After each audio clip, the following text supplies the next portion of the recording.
නංගිලා මලිලාට දැන් මේ වෙනකොට හතරවෙනි බෝට්ටු වටේ සඳහා අප්ලිකේෂන් කෝල් කරලා තියෙනවා.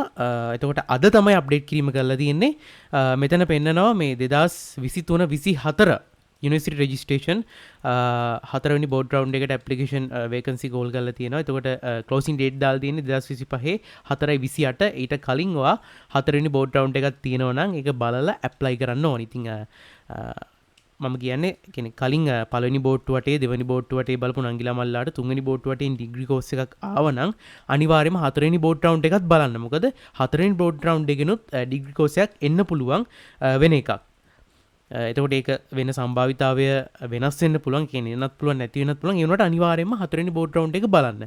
එතකොට මේ වෙනකොට බෝඩ් රවුන්ඩ් තුනකින්ම ඔයාට කිසිම ඩිග්‍රී කෝස් එකක් ඇවිල්ලා නැත්නම් ඒත් හතරවෙනි බෝඩ් රවුන්ඩ් එකෙන් බලන්න සමහර වෙලාවට ඩිග්‍රී කෝස් එකක් ඔයාලට අලුත් වෙලා අප්ඩේට් වෙලා තියෙන්න පුළුවන්. ඒක නිසා අනිවාර්යෙන්ම හතරවෙනි බෝඩ් රවුන්ඩ් එක 2023 24 A level කරපු නංගි කෙනෙක් හරි මල්ලි කෙනෙක් හරි නම් අනිවාර්යෙන්ම බලන්න. මොකද හතරවෙනි බෝඩ් රවුන්ඩ් එකෙන් එන්න තියෙන අවස්ථාව වැඩි. ඉතින් මෙහෙම ගියාට පස්සේ මෙතන to download the letter of selection and proceed to registration කියලා පෙන්නනවා. ඉතින් මේකට ගියාට පස්සේ මෙතන click here to login කියන එක දෙන්න. login වලට ගිහලා මෙතන user name එක සහ password එක අපි type කරන්න ඕනි.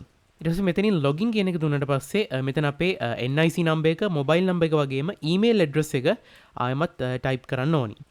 ඊට පස්සේ submit දුන්නාට පස්සේ අපේ mobile phone එකට එනවා OTP code එකක්, කියන්නේ link එකක්. අනේ link එක අපි browse කරලා verify කරගන්න ඕනි. හොඳයි, ඊට පස්සේ මෙන්න මේ විදිහට පෙන්නන OTP sent successful කියලා link එක අපි click කරාට පස්සේ ඊට පස්සේ තමයි අපිට SMS code එක එන්නේ. ඊට පස්සේ submit දුන්නාට පස්සේ මෙන්න මේ වගේ interface එකකට තමයි එන්නේ. ඉතින් මෙතන පෙන්නනවා අපිට board round එකක් හතරවෙනි බෝට්ටු වටෙන් ඔයාලට ඇවිල්ලා තියෙනවා නම් degree program එකක්. ඉතින් මීට කලින් කියන්නේ තුන්වෙනි බෝට්ටු වටෙන් ඔයාලට degree program එකක් ඇවිල්ලා තිබුණා නම් ඒකත් උඩින් පෙන්නනවා.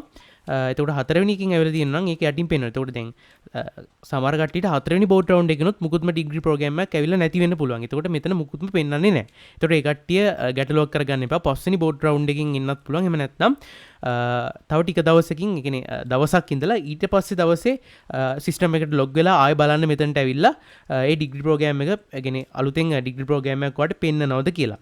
ඒ කියන්නේ බෝඩ් රවුන්ඩ් එකකින් ඔයාලට ඩිග්‍රී ප්‍රෝග්‍රෑම් එකක් ඇවිල්ලාද කියලා. එතකොට දැන් හිතන්නකොට තුන්වෙනි බෝඩ් රවුන්ඩ් එකකින් University of Ruhuna Physical Science ඇවිල්ලා තියෙනවා කියලා. එතකොට ඔයාලට හතරවෙනි බෝඩ් රවුන්ඩ් එකකින් University of Kalaniya Physical Science කියන්නේ වෙනස් වෙලා එන්න පුළුවන්. ඒක නිසා අනිවාර්යෙන් තුන්වෙනි බෝඩ් රවුන්ඩ් එක බලපු කෙනෙක් අනිවාර්යෙන් හතරවෙනි බෝඩ් රවුන්ඩ් එකත් බලන්න කියන්න. ওই විදිහට තමයි හතරවෙනි බෝඩ් රවුන්ඩ් එක බලන්න තියෙන්නේ. එතකොට දැන් ඉඳන් ඔයාලට අප්ඩේට් වෙලා තියෙන සිස්ටම් එක දැන් බලන්න පුළුවන් ගිහිල්ලා හතරවෙනි බෝඩ් රවුන්ඩ් එක මේ විදිහට.